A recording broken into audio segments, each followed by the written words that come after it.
আমার চেহারার মধ্যে কি এমন পরিবর্তন হয়েছে, তারা আমাকে দেখলে মুখ ফিরিয়ে নেয়, চোখ ফিরিয়ে নেয়। আমেনা ডাক দিয়া কয়, আব্দুল্লাহ, ও আমার স্বামী, আমি যখন আপনাকে বিবাহ করেছি, আমি যখন বাসর ঘরের মধ্যে ঢুকলাম, আমি নজর করে দেখলাম আপনার কোফাল মোবারকের মধ্যে একটা নূর মোবারক ঝিকমিক ঝিকমিক করে জ্বলে। আর আমি যখন আপনার কোফাল মোবারকের মধ্যে চুমু খাইলাম, তখন থেকে আমি দেখতে পেলাম কোফালের মধ্যে ওই উজ্জ্বল আলোটা আর নাই। নূর মানে হলো আলো, নূর মানে কি? আলো। উজ্জ্বল আলো আর আপনার চেহারার মধ্যে নাই, মানে কোফালের মধ্যে নাই। আমার মনে হয় ওই মেয়েরা আপনার কোফালের মধ্যে নূর দেখে আপনার বিবাহে করার জন্য তারা আপনার জন্য পাগল ছিল।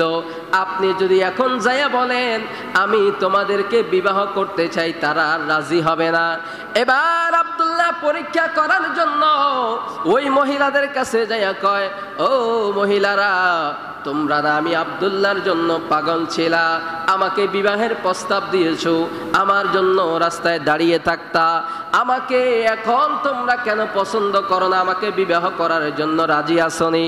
ওই মহিলাগুলা ডাক দিয়া কয়, আব্দুল্লাহ, আমরা তো তোমার চেহারার পাগল ছিলাম না, আমরা তো তোমার দেহের পাগল ছিলাম না, আমরা যেই জিনিসের জন্য তোমাকে বিবাহ করার চেষ্টা করেছি ওই জিনিসটা এই মুহূর্তে তোমার কাছে নাই, এটা ট্রান্সফার হয়ে আমেনার গর্ভে চলে গেছে। আল্লাহর প্যারা নবী মায়ের গর্ভের মধ্যে, আমাদের সমাজের মধ্যে মা বোনদের পেটের মধ্যে যদি সন্তান আসে, মহিলাদের পেটের মধ্যে অশান্তি হয়, জ্বালা যন্ত্রণা হয়, তাদের খিদা লাগে, খাইতে পারে না, বমি হয়, বমি হয়ে সব বের হয়ে যায়, ডাক্তারের কাছে যাওয়া লাগে, বিভিন্ন সমস্যা দেখা দেয়। মা আমেনা ডাক দিয়া কয়, জগতের মানুষ, আমার গর্ভের মধ্যে আমার সন্তান মোহাম্মদ যখন আসছে, মোহাম্মদ কখন আসছে আমি বুঝতেও পারতেছি না। 8 মাস 7 মাস হয়ে গেল, বাচ্চা গর্ভের মধ্যে আসলে পেট বড় হয়, কিন্তু আমার পেট বড় হয় না, বুঝেই যায় না। কি বুঝে যায় না যে আমার গর্ভে কি আছে? মহিলাদের, দুনিয়ার মহিলাদের গর্ভে সন্তান আসলে পেট বড় হয়, বোঝা যায় গর্ভের মধ্যে সন্তান আছে, কিন্তু আমার অনুভব হয় না। আমি আমেনা এমন বরকতপূর্ণ একজন মহিলা, আমার গর্ভের মধ্যে মুহাম্মদ সাল্লাল্লাহু আলাইহি ওয়াসাল্লাম থাকা অবস্থায় আমি যখন মক্কা নগরীর বিভিন্ন অলিতে গলিতে হাঁটতাম, সেখানে জমিনের মধ্যে পাথর পড়ে থাকতো, শক্ত পাথর। আমি আমেনা যখন ওই পাথরের মধ্যে কদম রাখতাম, ওই পাথরগুলা আমি আমেনার পায়ের নিচে পড়ে এই পাথরগুলা তুলার মতো নরম হয়ে যেত। আমি আমেনা, আমার কোনো এলেম নাই, কালাম নাই, ইবাদত বন্দেগী কোনো কিছু নাই। আমি যখন আমার সন্তান মুহাম্মদকে গর্ভে ধারণ করে আমি যখন রাস্তা দিয়ে হেঁটে যেতাম, আমি দেখতাম আকাশের মেঘমালা আমাকে ছায়া দেয়, আমার শরীরের মধ্যে রোদ লাগে না। এটা শুধু রাহমাতাল লিল আলামিন গর্ভের মধ্যে থাকার কারণে, ঠিক কিনা বলে? আমেনা আল্লাহর নবীকে পেট মোবারকের মধ্যে ধারণ করেছে। আল্লাহর নবী দুনিয়ার জমিনে আগমন করবে সুবহে সাদেকের সময়। আব্দুল মুতালিবের কাছে সংবাদ গেল, আজকে রাত্রে আখিরি পয়গম্বর দুনিয়ার জমিনে আগমন করবে সুবহে সাদেকে। কিভাবে সংবাদ পেল? একজন ভাগ্য গণনাকারী ব্যক্তির সাথে দেখা। ইনি বলে, আকাশের দিকে তাকায়া দেখে একটা তারা উদিত হয়েছে। ইনি বলছেন, এই তারকাটা যেদিন উদিত হবে, তাওরাত কিতাবের মধ্যে লেখা, এই তারকা যেদিন উদিত হবে ওই রাত্রে, রাতের কিছু অংশ দিনের কিছু অংশ মিলাইয়া সুবহে সাদেক, ওই সময় মায়ার নবী দুনিয়ার জমিনে আগমন করবে। সুবহানাল্লাহ বলেন। এবার আব্দুল মুত্তালিব একটা তোয়ালি হাতের মধ্যে লইয়া মা আমেনার ঘরের সামনে একবারে যায়, আরেকবারে পিছনে আসে। কখন জানি রহমাতাল লিল আলামিন দুনিয়াতে আসে আর আমি কোলের মধ্যে নিব। সুবহানাল্লাহ বলেন। কিন্তু আমার নবী সুবহে সাদিকে দুনিয়ার জমিনের মধ্যে আসছে, নবীর আগমন হয়েছে, শুভ আগমন। নবী দুনিয়াতে আসার সঙ্গে সঙ্গে মা আমেনার পেট মোবারক থেকে একটা নূরের ঝলক বের হয়েছে। মা আমেনা বলে, আমি দেখতে পেলাম সিরিয়ার বড় বড় প্রাসাদগুলা ওই আলোতে আলোকিত হয়ে গেছে। আল্লাহর প্যারা নবী দুনিয়ার জমিনে তাশরীফ এনেছে। এই দেশের মধ্যে নিয়ম হলো সন্তান দুনিয়াতে আসলে কান্নাকাটি করে, আর আত্মীয় স্বজনেরা খুশি হয়, কয় সন্তানটা ডেলিভারি হয়েছে। মায়ার নবীর দাদা অপেক্ষায় আছে, কিন্তু আমার নবীর জবানের কান্নার আওয়াজ শোনা যায় না। নবীর কান্নার আওয়াজ শোনা যায় না। আব্দুল মুত্তালিব বাহির থেকে ডাক দিয়া কয়, আমেনা, আমার নাতি মুহাম্মদ দুনিয়ার জমিনে আগমন হয়েছে নি? কয় হয়েছে। কান্দে না কেন? কয় বাবা গো, দুনিয়ার সন্তান ঘরে দেখলাম দুনিয়াতে এসে কান্দে, আপনার নাতি দুনিয়াতে এসে কান্দে না। আপনার নাতি দুনিয়াতে ভূমিষ্ঠ হওয়ার পর, আগমন করার পর জমিনের মধ্যে সর্বপ্রথম সেজদা দিয়া গুনগুন করে কি যেন বলতেছে। নবী কান্দে না, নবী সেজদা পড়ে উম্মতি উম্মতি বলতেছে। সুবহানাল্লাহ বলেন না?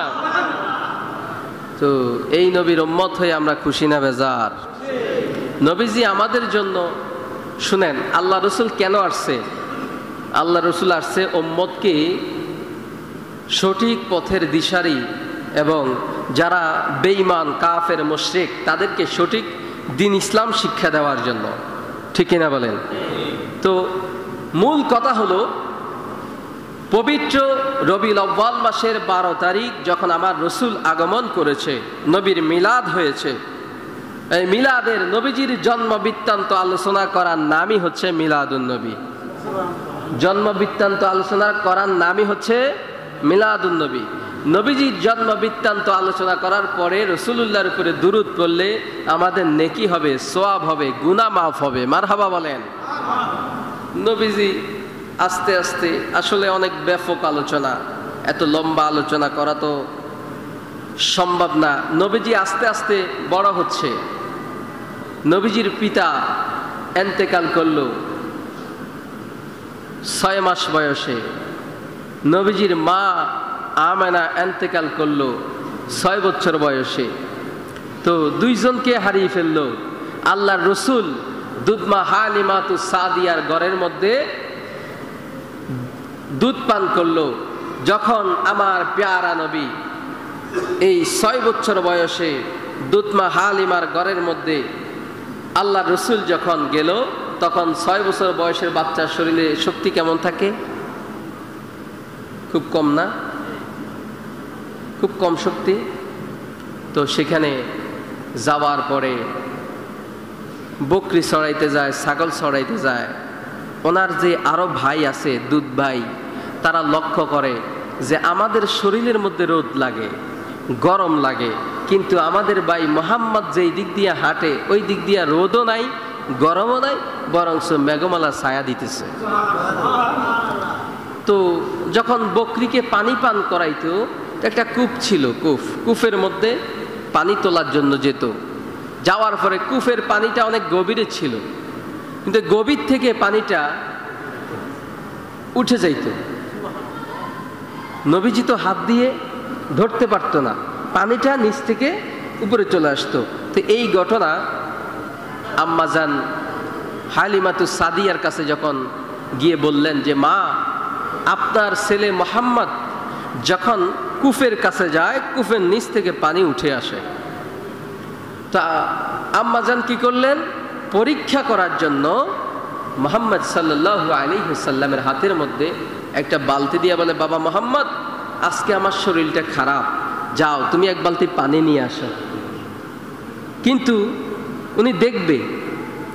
তো মুহাম্মদ সাল্লাল্লাহু আলাইহি ওয়াসাল্লাম উনি গেলেন, যাওয়ার পরে কুফের মধ্যে গিয়ে মুহূর্তের মধ্যে পানি ঘরের মধ্যে নিয়ে আসলেন।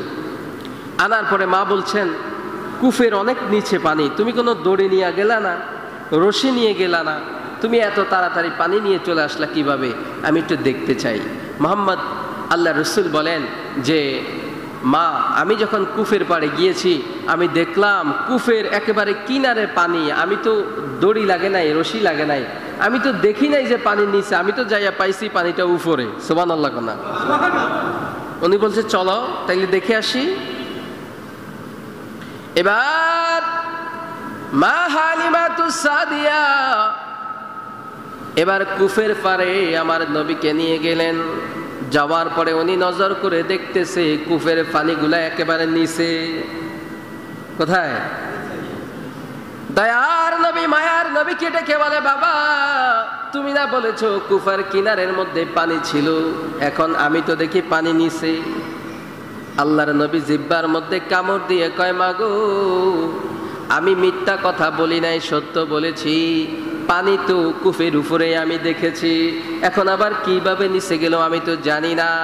এবার আল্লাহর পেয়ারা নবী দু জাহানের বাদশা বলে, মা আমার কাছে আবার বালতিটা দেন।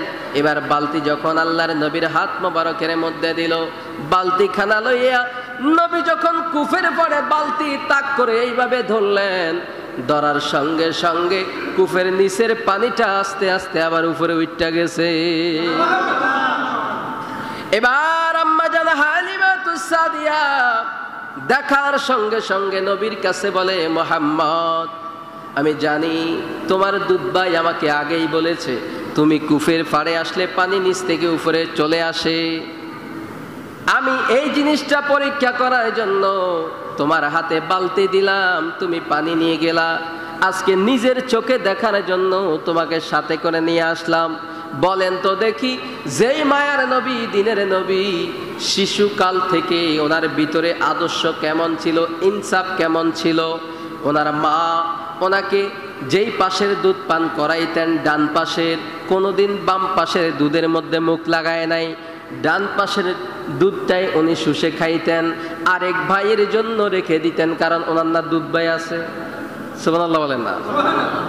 ছোট্টবেলা থেকেই তো নবী, ছোট্টবেলা থেকে কিসের নবী? দুনিয়া সৃষ্টির আগ থেকে নবী, কারণ নবীরে না বানাইলে তো আল্লাহ কিছুই বানাইতো না, নবীর উসিলা দিয়েই তো সব বানাইছে, ঠিক নেই? নবী হলো সমস্ত সৃষ্টির আগে, তারপরে সমস্ত সৃষ্টি। তো নবীর মিলাদুন নবী যে আমরা এখন করি, বলবেন অন্য কোন নবীরা নবীর মিলাদুন নবী করেছে? আমি বলবো অবশ্যই করেছে। কে করেছে? পৃথিবীর জমিনে সর্বপ্রথম যেই মানব দুনিয়াতে আসছে, যেই পয়গাম্বর এসেছে, এনার নাম হলো বাবা আদম আলাইহিস সালাম। নাম কি? আদম নবী নবীর মিলাদুন নবী পালন করছে। আমি আগেই বলেছি, নবীজির জন্ম বৃত্তান্ত আলোচনা করা, নবীজির প্রশংসা করার নামই হচ্ছে মিলাদুন নবী। আদম নবী কয়, আকবালু আদামু আলা ইবনিহি শীশা, ওনার সন্তানকে ডেকে বলে, ও আমার সন্তান, তোমার উদ্দেশ্যে বলছি, আমার একটা বাণী তোমাকে আমি বলতে চাই। কয়, কি বাণী? বলছে, একজন নবী দুনিয়াতে আসবে, সমস্ত নবীরা দুনিয়াতে আসার পরে শেষ নবী খাতামুন নবিয়্যিন হিসাবে একজন নবী দুনিয়াতে আসবে, তার নাম যতদিন তুমি পৃথিবীতে থাকবা তার নাম জপবা, তাকে স্মরণ করবা, কারণ তার নামের উসিলা করে আল্লাহর কাছে মাপ চেয়ে আমি আদম মাপ পেয়ে গেছি। কয় নবীর নাম কি? কয় মুহাম্মদ। মুহাম্মদ সাল্লাল্লাহু আলাইহি ওয়াসাল্লাম। ফাকুল্লামা যাকারতাল্লাহ, তুমি আল্লাহর জিকির করবা, ফাজকুর ইলা জামবিহি ইসমা মুহাম্মদ সাল্লাল্লাহু আলাইহি ওয়াসাল্লাম। আল্লাহর জিকিরের পাশাপাশি রাহমাতাল লিল আলামিনের জিকিরও করবা। সুবহানাল্লাহ। এবার বলবেন জিকির কি জিনিস? জিকির অর্থ হলো স্মরণ করা। জিকির অর্থ কি? স্মরণ করা। জিকিরের মাধ্যমে নবীকে স্মরণ করা। অনেকে বলবে যে জিকির তো আল্লাহর করা হয়, তো নবীর আবার জিকির হলো, মানে আমরা গোলাই ফেলি, আমরা অর্থ বুঝি না। তো জিকির অর্থ হলো স্মরণ করা। একজন মানুষ আরেকজন মানুষের জিকির করতে পারে কিভাবে? স্মরণ করার মাধ্যমে। কিসের মাধ্যমে? স্মরণ করার মাধ্যমে। এবার আসেন ঈদে মিলাদুন নবী আল্লাহ রসুল পালন করেছেন কিনা। ওয়ান আবি কতাদা রাদিয়াল্লাহু তাআলা আনহু قال قال رسول الله صلى الله عليه وسلم عن صوم الاثنين يا رسول الله يا حبيب الله قال سئل رسول الله صلى الله عليه وسلم আমি আপনাকে একটা প্রশ্ন করব। আমার নবী বলো আন সাওমিল ইসনাইনি, আপনি কেন প্রতি সোমবার দিন রোজা রাখেন? সুবহানাল্লাহ বলেন না। আপনি সোমবার দিন কেন রোজা রাখেন? আমার মায়ার নবী, দয়ার নবী, দিনের নবী কামলেওয়ালা ডাক দিয়ে বলেন, আমি সোমবার দিন রোজা রাখার কারণ হলো এই রোজা আল্লাহ ফরজ করে নাই, ওয়াজিব করে নাই। এই রোজা আমি রাখার কারণ হলো ফাকালা ফিহি বুলিতু, এই দিন আমি নবীর মিলাদুন নবী হয়েছে, আমার জন্ম হয়েছে সোমবারে। কিবারে? সোমবারে। এই সোমবারে জন্ম হওয়ার কারণে আমি নবী শুকরিয়াতান হিসাবে আল্লাহর শুকরিয়ার আদায় করার জন্য রোজা রাখি। এই ওয়াজটা আমরা হর হামেশা করি। এবার আমি বলবো রাসূলুল্লাহ সোমবার দিন রোজা রেখে মিলাদুন নবী পালন করেছে। আমরা কয়জনে সোমবারে রোজা রাখি? আমরা কয়জন রাখি? আমরা রাখি না। আমরা কিভাবে স্মরণ করি? রাসূলুল্লাহর জন্ম বৃত্তান্ত আলোচনা করি, নবীর উপরে দুরূদ পড়ি, মিলাদ পড়ি, তারপরে রাসূলুল্লাহকে স্মরণ করি। এগুলাও ইবাদত। এগুলা কি? ইবাদত। কিন্তু আল্লাহ রসুলকে যারা অতিরিক্ত ভালোবাসে, যারা আশিকে রাসূল, তারা প্রতি সোমবার দিন রোজা রাখে। সুবহানাল্লাহ বলেন না। আবার আল্লাহ রসুল বৃহস্পতিবারেও রোজা রাখতেন। কিবারে? বৃহস্পতিবারেও রোজা রাখতেন। এই কামলেওয়ালা নিজের মিলাদুন নবী নিজে পালন করেছেন। মুসলিম শরীফের হাদিস। কোন শরীফ? মুসলিম শরীফের হাদিস। অস্বীকার করার কোনো সুযোগ নাই, জাল বানানোর কোনো সুযোগ নাই। বন্ধুরা আমার, বাবাজিরা আমার, মিলাদুন নবী আছে, থাকবে। মিলাদুন নবীর মাহফিল যারা করে তাদেরকে আপনি বেদাতি বলতে পারবেন না। সিরাতুন নবীর মাহফিল যারা করে তাদেরকেও বেদাতি বলতে পারবেন না। নবীজির মিলাদ, নবীজির সিরাত, মিলাদ যার, সিরাতও তার। ব্যক্তি একজনই। ব্যক্তি শুনেন, আজকে একজন আমার পরিচিত একজন হুজুর, উনি বলছেন যে নবীজি যেই দিন আগমন করছে ওই দিন আবার এন্তেকাল শরীফ হয়েছে। তা আমরা দুঃখ না পেয়ে, কষ্ট না পেয়ে কেন আনন্দ করব? নাউজুবিল্লাহ বলেন না। মানে দুঃখ। উনি একজন আলেম, অন্য মতাদর্শের আলেম। ইনি বলছেন আমরা তো দুঃখ পেতে হবে। তা আমি কমেন্টে লিখে দিলাম যে হুজুর, আমার খুব জানার ইচ্ছা, আপনি কি আগে কি আপনার জন্ম হয়েছে না মৃত্যু হয়েছে? আমি প্রশ্ন করছি, আপনার কি জন্ম হওয়ার আগে মৃত্যু হয়েছে না জন্ম হওয়ার পরে মৃত্যু হয়েছে? যদি জন্ম হওয়ার পরে মৃত্যু হয় তাহলে মৃত্যুবার্ষিকী পরে, জন্মবার্ষিকী আগে। আগে কোনটা? জন্ম। তো মানুষের জন্ম হলে মানুষ কি করে? আপনার যদি একটা সন্তান হয় আপনি খুশি হন না বেজার হন? একজন নাতি যদি হয়, ছেলের ঘরের নাতি, মেয়ের ঘরের নাতিন হইলে আপনি কি হন? আইরে কি খুশি, দাদা নাতি হ্যাঁ, নানা নাতিন কত খুশি। তো আপনি আপনার সন্তান হওয়ার কারণে খুশি হলেন, আপনি আনন্দিত হলেন, মিষ্টি বিতরণ করলেন, নাম রেখে আকিকা দিয়ে মানুষ খাওয়াইলেন, আবার জন্মদিন আসলে কেক কেটে জন্মদিন পালন করেন, ঠিক কিনা বলেন? তখন কি মৃত্যুবার্ষিকী পালন করেন? না। এটা হলো সাধারণ মানুষের ক্ষেত্রে। যেই নবী দোজাহানের বাদশা, যিনি না হলে কিছুই হতো না, ওই নবীর জন্ম তারিখ পালন করি আমরা, গান বাজনা দিয়ে করি না, নবীর স্মরণের মাধ্যমে, দুরুদ মিলাদের মাধ্যমে নবীর মিলাদুন নবী পালন করি আমরা। সিরাতুন নবী পালন করি কখন?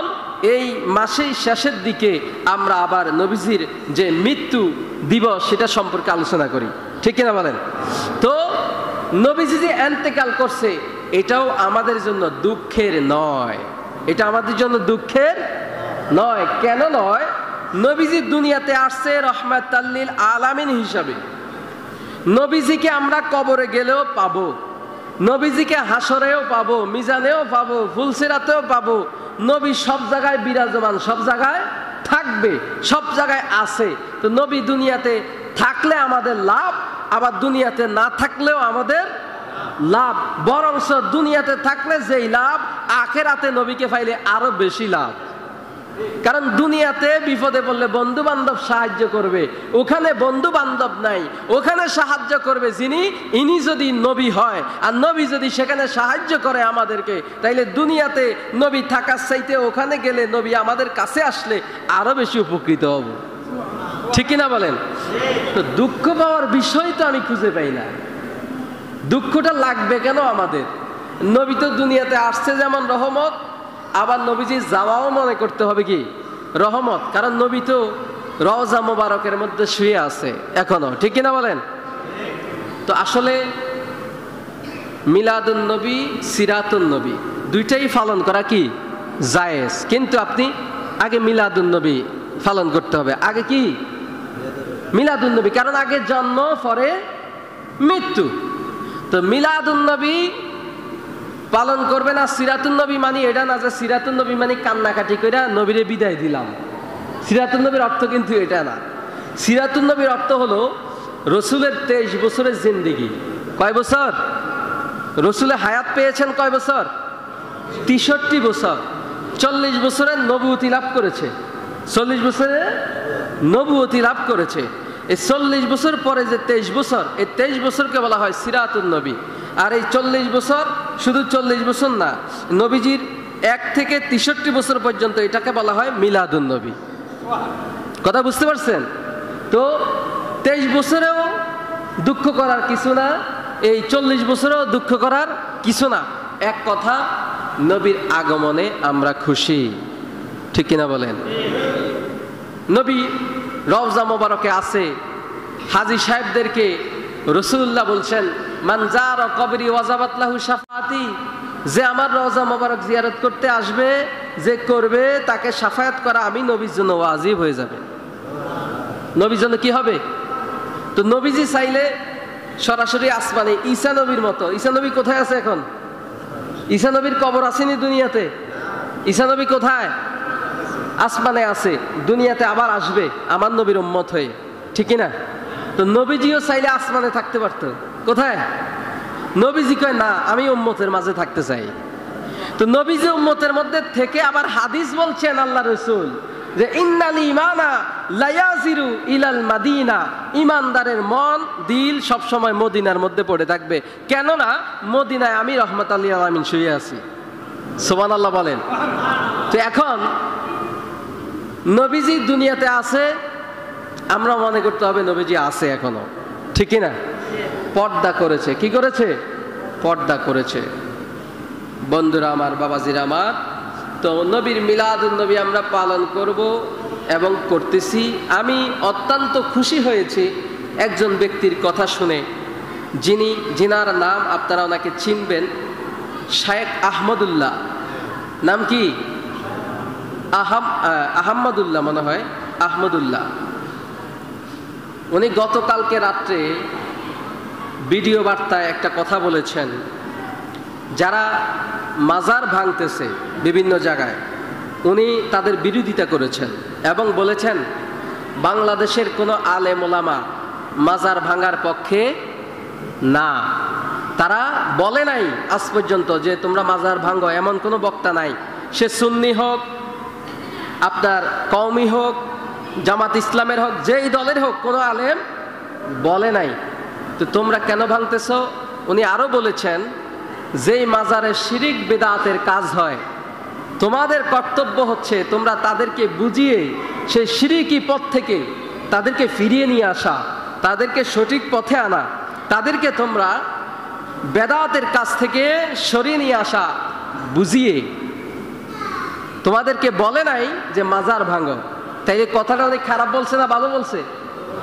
আচ্ছা, আজকে উনি একটা কথা বললেন যে মিলাদুন নবী, যারা মিলাদুন নবী পালন করতেছে এবং করবে সামনের দিনগুলাতে, তোমাদেরকে বলে দিলাম যে যারা মিলাদুন নবী পালন করবে তাদের উপরে কোনো রকম কোনো আক্রমণ যেন না হয়, তাদেরকে বাধা দেওয়া না হয়। কারণ মিলাদুন নবী চলবে, তারা করতে থাকুক, যেন বাধা দেওয়া না হয়। উনি কথাটা খারাপ বলছে না ভালো বলছে? অবশ্যই ভালো, ভালোটাকে ভালোই বলা লাগবে, ঠিক কিনা বলেন? আবার আমরা শুধু বলি মাজার। উনি কালকে যে বক্তব্য দিয়েছেন, বক্তব্যের মধ্যে বারবার উনি উল্লেখ করেছেন, উনি বলছেন মাজার শরীফ। কি শরীফ? মাজার শরীফ উনি উল্লেখ করেছেন যে মাজার শরীফ ভাঙা এটা তোমাদের জন্য ঠিক নয়, তোমরা মানুষকে হেদায়েত করো, মাজার ভাঙলে তোমাদের সমাধান হবে না। বন্ধুরা আমার, বাবাজিরা আমার, এই জন্য ভালো যে কোনো কথা আমরা নিতে হবে, খারাপগুলাকে কি করতে হবে? আমি এক জায়গায় মাহফিলের মধ্যে লালন সারে চিনেন? কুষ্টিয়ার লালনের নাম শুনছেন না? এটা আধ্যাত্মিক মানুষ ছিল, কিছু গান বাদ্য করেছে, গান টান বানাইছে।